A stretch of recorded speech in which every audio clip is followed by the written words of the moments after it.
Hey, good morning. November 13th, 2018. Talk about 650, the Dillon 650 today. One of the things that I told you in my last video, I was going to show you the Mr.Bullet feeder, how it works and performs. And today I'm going to show you that. So let's get on with it. Okay, before we get started, the thing I want to show you here is the add-ons I put on before. In my previous videos you might have seen. If you haven't seen them, you might want to check them out.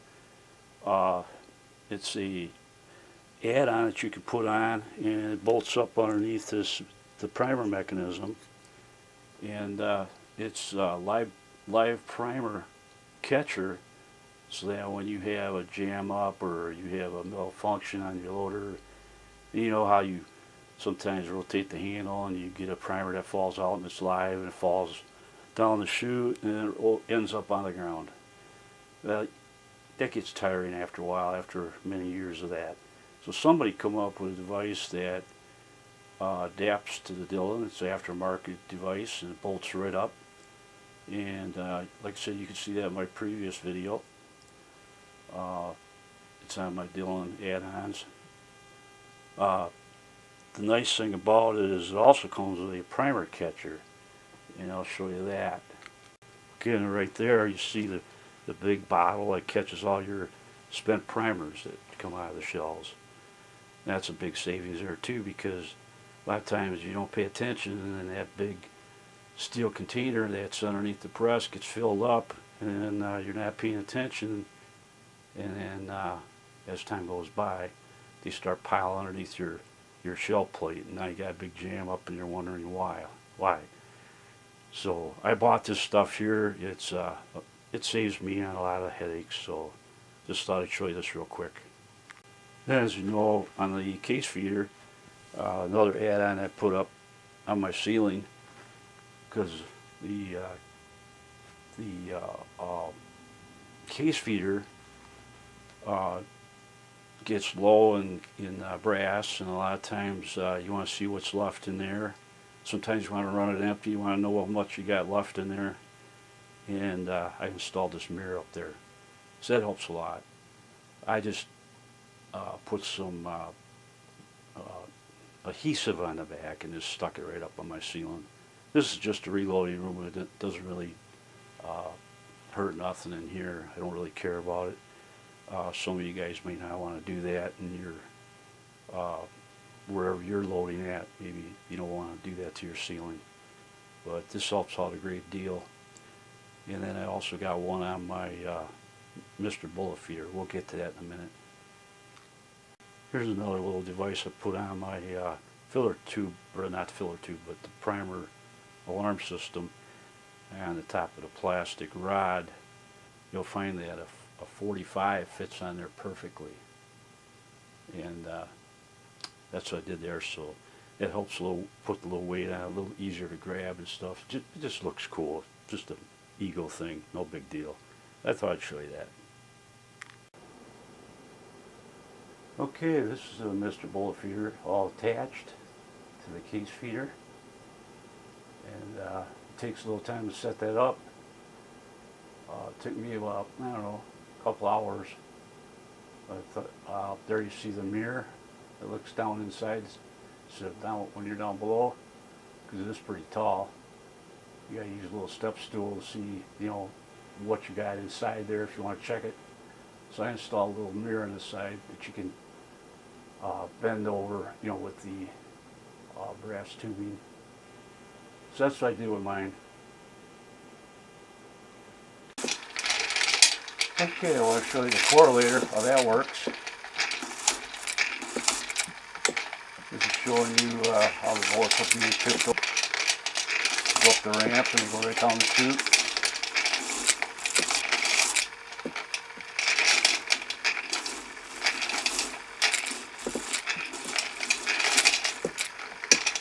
Okay, now we're showing you how they look when they come down the chute. You can see it goes to a certain point, and then that little switch that you see at the top right up here, right there, that stops the electricity from coming to the unit, so that you don't jam up the whole kit and caboodle. So you got approximately 20 at a time, and as you're using the bullet tips, this little flipper right here will engage it to start dropping more bullets as you need them. So it's like a safety switch so that it don't keep running. And then eventually you'll have a big jam up with a bunch of bullets. And it works pretty good. I haven't had any problems with it. I'll go into some more detail here. Okay, now you've seen that work. I took them all back out. What I want to do is I want to give you a little word of advice on this now. On the bullet feeder itself up on top, when you fill that up, make sure you toss the bullet, not toss them, but lay the bullets in towards the back of the unit. And only put in like 50, 60 at a time. You can always throw a handful in as you go. It's no big deal. But what happens if you throw them in the front, you have a tendency to, it goes in the slots where they're already flipped the right way, and you might get one that'll go in upside down. So that's what I have been experiencing. So I'm real careful. I lay them in the back of the unit, so I put like 100 at a time in there. So the ones we're doing right now are a different type of bullet. It's a cast bullet that's coated, and I thought that might run into some problems with being able to feed these because it's a different type of bullet, and the bullets that we're using are from SNS. It's the letter N, not the and. SNS. They make a manufactured cast bullet that they put a lot of pride in their work, and I'll put a link in the description for them, and you'll see that they actually sell their bullets to Cabela's, and you can actually buy these right from them. I'll give you that link, and then there'll be a phone number. You can call them. There's a nice guy on the other end that'll talk to you, and he'll have a nice conversation with you.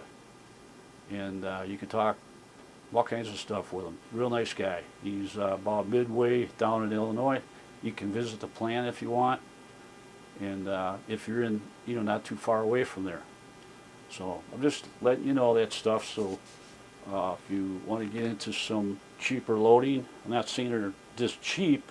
That's cheap, but they're inexpensive and they're very accurate bullets. I've been shooting them and they've been doing very well. And the guy from SNS, they use them for competition shooting. So they got to be pretty darn good bullets if they're going to use that, using in competition. And they've got every pistol caliber that you can imagine that you can get. But keep in mind, Mr.Bullet Feeder doesn't take every single bullet out there. It takes the common pistol that we're used to, like, I don't even know if it takes a 32. It may not even take a 32. But like 9mm on up, we'll take those. Revolvers that are like wad cutters, forget that, it's not going to accept those. They designed a special funnel that goes into the powder measure from the Dillon that puts the correct opening. We would always call it a bell, for pistol. But if you're going to do this with 223s, you have to have an expansion. It's actually expansion die is what they call it. It's an end die. And I explained that in one of my videos. But I'll tell you, if you're going to get a 223, you got to tell the guy you want it for 223s.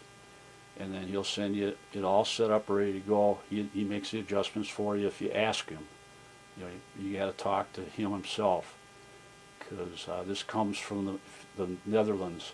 And if you order and you call the number from the Netherlands, it's going to take a long time to get it. So you're better off talking to him personally. And I think he's from possibly Arizona. I'm not sure what state he's from, but you get him on the phone and he'll be glad to ship you what you need, and it'll be a lot quicker to get it. So just a little advice there, and let's move on. Okay, what do you think? Give it a try and see what happens here. Let's go.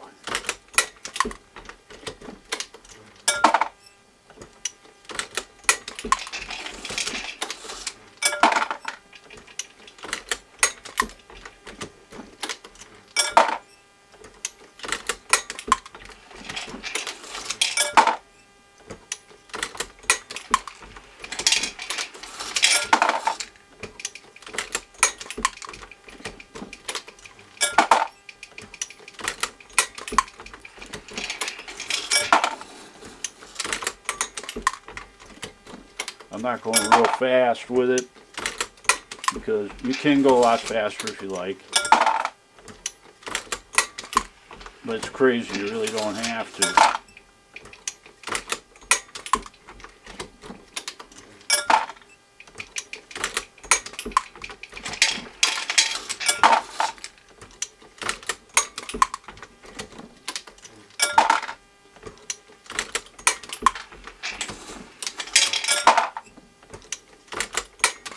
She's working pretty good.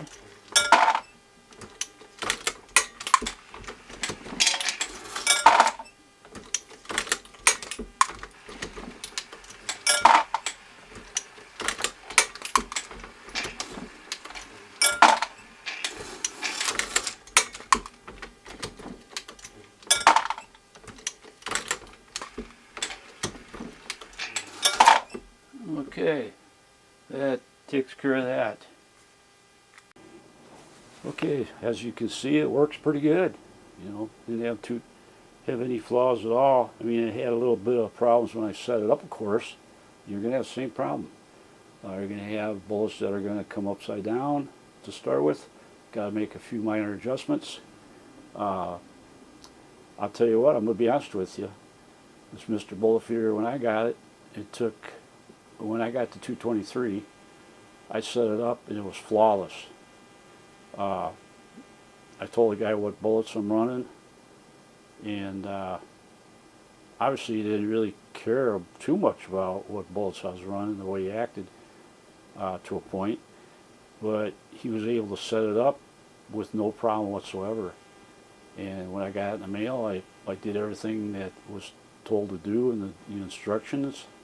You want to mount it on your case feeder at a 45-degree angle. Now keep in mind that it does not have to be perfect, all right? Within reason. You know, don't get excited and buy an expensive tool to figure out 45 degrees. There's ways you can do it where you don't have to have different equipment to do it, but I'm sure you guys, if you can load ammunition, you can figure out what 45 degrees is. And I'll put a link to the Mr.Bullet feeder on his videos explaining how to set this up. And if you guys would buy one, which I'm not trying to sell you one, I'm just showing you my stuff, okay? You guys can do what you want. I mean, there's other bullet feeders out there. Myself, I bought this because when I looked at it right from the get-go, I says that this is really nice. I mean, I think this is going to work really well because he designed it around the 650. You know, he didn't really design it around Hornady or RCBS or any of them guys. He did it for Dillon. He wanted it to work on the 650, and when I seen that, that sold me right there. You know, that's the flag that went up that says that should be the right bullet feeder for this press. And by golly, it worked. I never had any problems with it. When you put it away for a while and you pull the plunger out, you change your bullet head or your die head. It's on your press, and you're going to go to a different caliber, and you know, maybe you want to load 44s.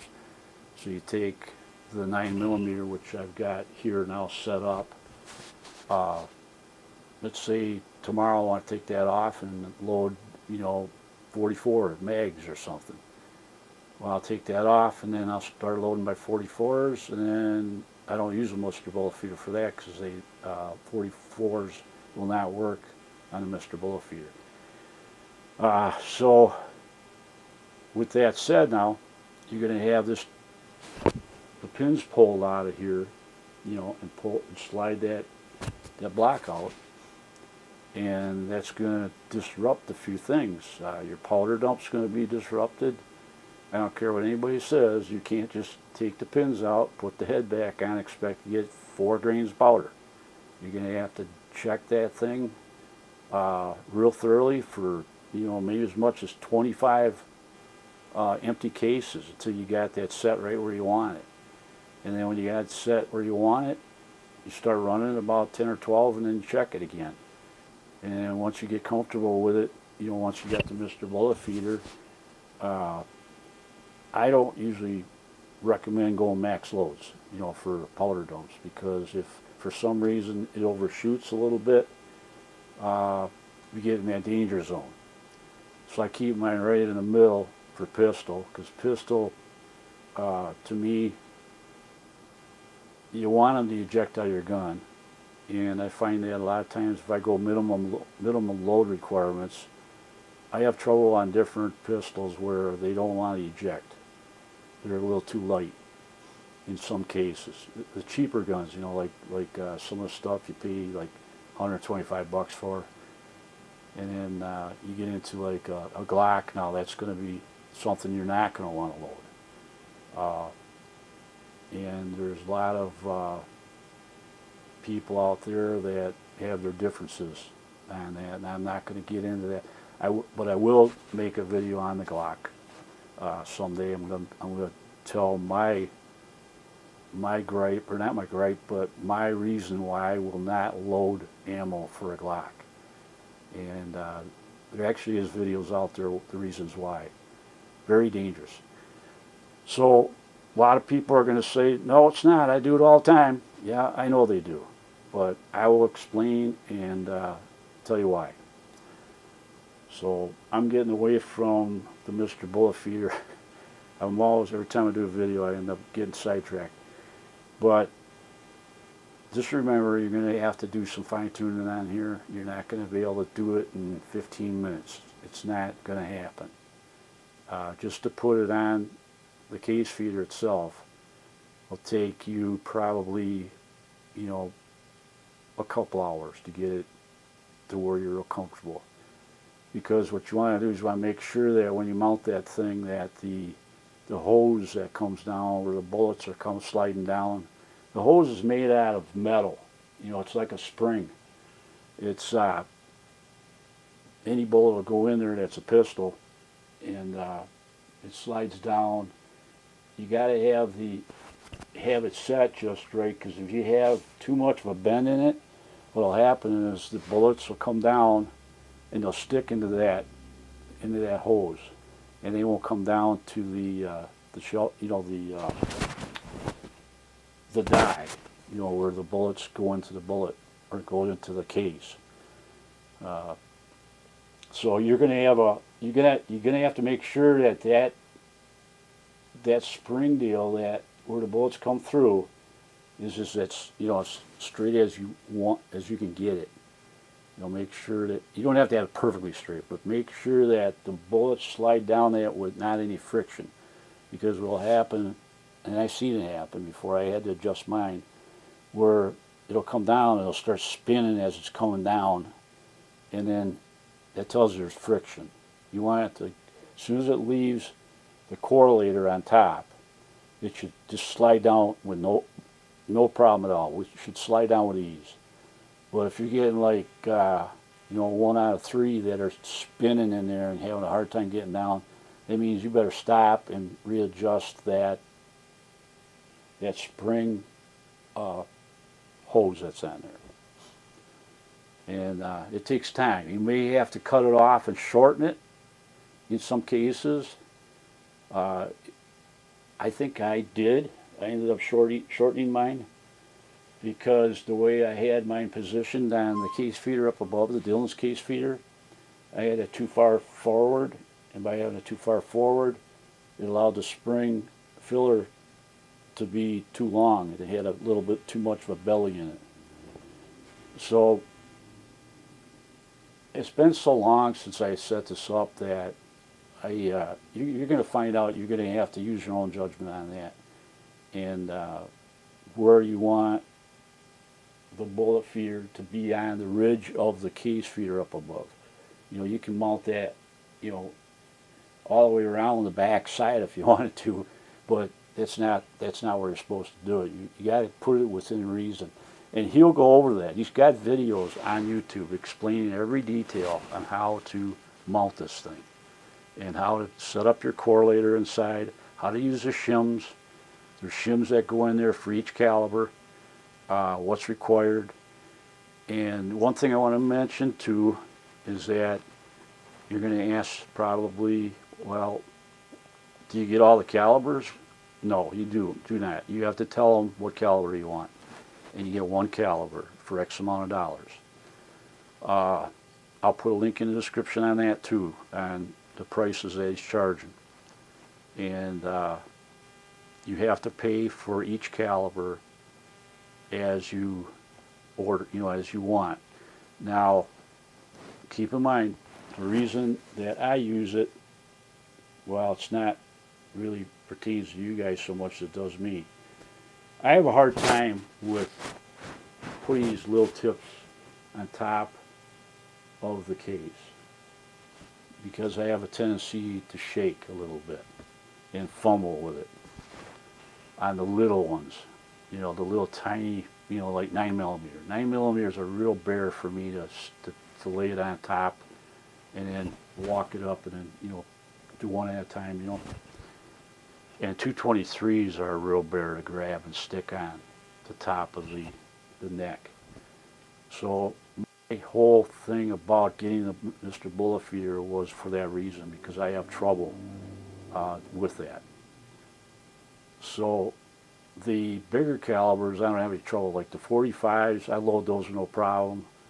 The 40 cals, I load them with no problem. I can stick those on.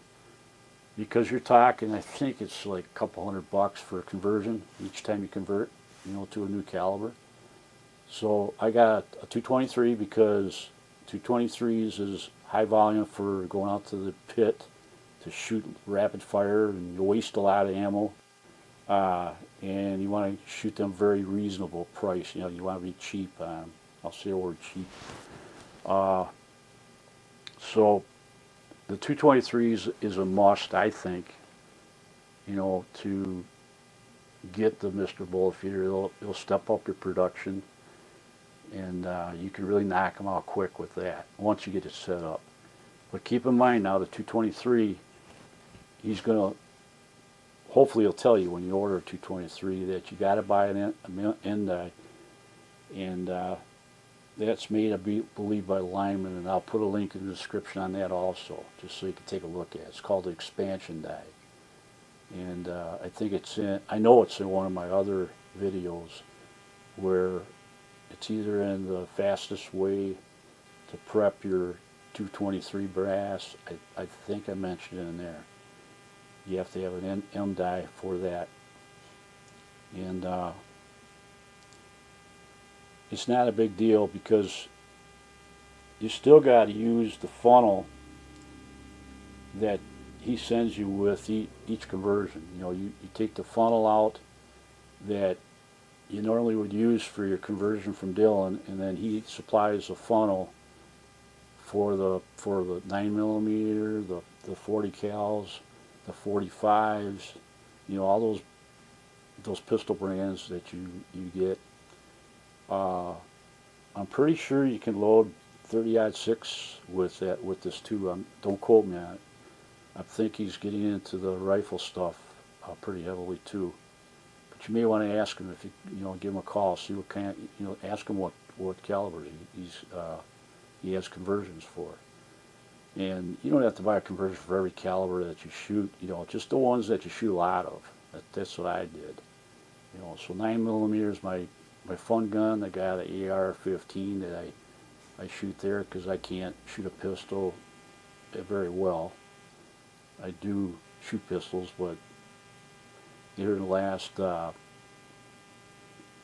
don't know, about a year, I've gotten out of the pistol shooting.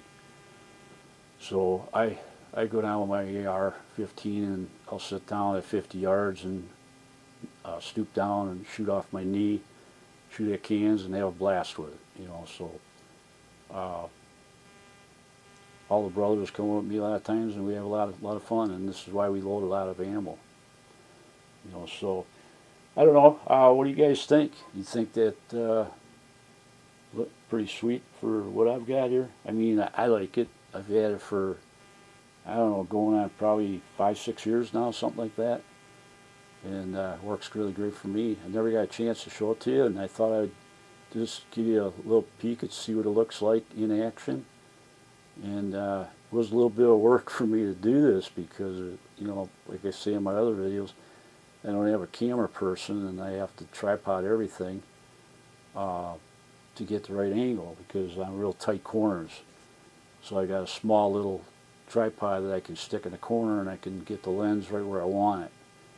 But I can't put my body back there because it wouldn't fit. So anyways, this is it on it. And as always, hit the like button. And if you're brand new to the channel, please subscribe. And leave some comments about what you think. And hopefully got some more stuff coming up for you. I don't know if you're going to see any more reloading for a little bit. I'm going to try to get some outside stuff shot for some trips that we got plans for, and it'll be a surprise for you. It always is. And I hope you guys have a pleasant weekend. So I'm going to let you all go now, and you have fun reloading. So we'll see you on the next video. Thanks for watching.